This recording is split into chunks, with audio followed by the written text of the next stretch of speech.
여러분 안녕하세요. 최인호입니다. 안녕하지 못하겠네요. 제가 살다 조선일보 기사를 인용하게 되는 그런 일이 생기네요. 미쳤습니다. 제가 보통 방송에서 이런 용어 잘 안 쓰는데 이거는 미친놈들입니다. 특히 민주당 개자식들입니다.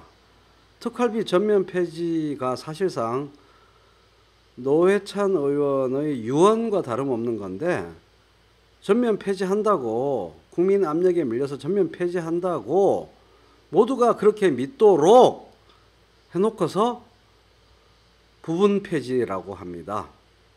너무 화가 납니다. 특수활동비를 전면 폐지하기로 했다. 모두가 이렇게 알고 있었죠.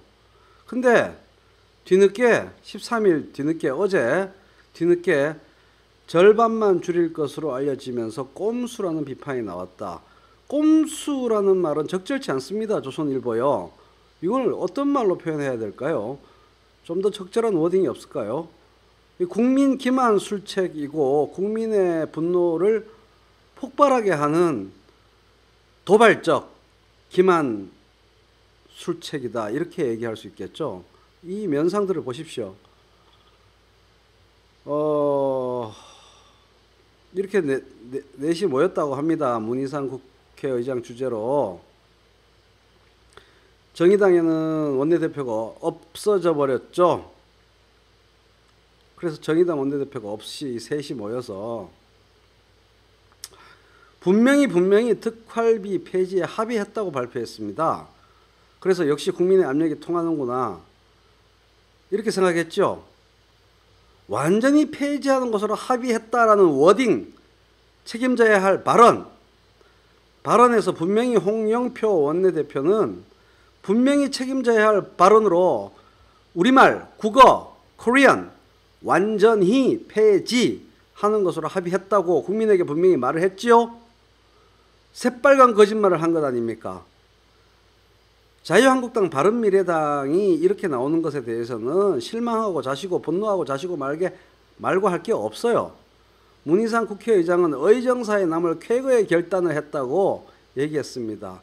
그러나 뒤늦게 전면 폐지로 알려졌던 특활비는 이날 오후 13일 오후 뒤늦게 부분 폐지인 것으로 드러났다. 결국 국회 관계자, 이 사람이 빠꼼이겠죠?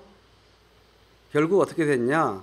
15억만 폐지, 원내대표 목만 폐지, 나머지는 절반으로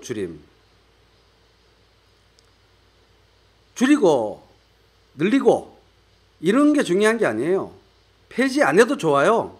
중요한 건 모든 국민들이 이제 폐지되었구나 라고 안심하고 믿게 되었을 때 그때 국민의 뒤통수를 때린 그런 술책 결정이라는 거죠. 그러니까 부제목을 특활비 꼼수 삭감 논란 이렇게 하면 안 되죠.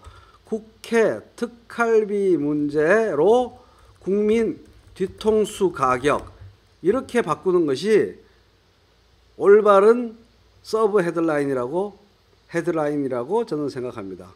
전면 폐지라더니 새빨간 거짓말, 국민의 거대한 반발 예상, 민주당 지지율 폭락 예상 이렇게 부제목을 붙이는 것이 맞고 타당하고 당연하다 이렇게 생각이 됩니다. 이것은 처음부터 얘기 안 하느니만 못한 거센 후폭풍을 불러올 겁니다. 민주당 지지율 10%대까지 10% 정도 떨어지는 어마어마한 떡수 중의 떡수. 홍영표는 국민과의 소통 과정에서 이렇게 한 것에 대해서 명확한 정치적 책임을 지지 않을 수가 없을 겁니다. 그렇게 책임을 지도록 해야 한다고 봅니다. 이걸 책임지게 하지 않으면 이거는 문재인 대통령에게까지 영향이 미칠 만한 어마어마한 일이다 라고 저는 생각을 합니다. 홍영표 원내대표가 상응하는 확실한 정치적 책임을 지지 않으면 이 후폭풍은 감당할 수 없을 것이다. 이렇게 생각을 합니다. 에이 나쁜 놈들.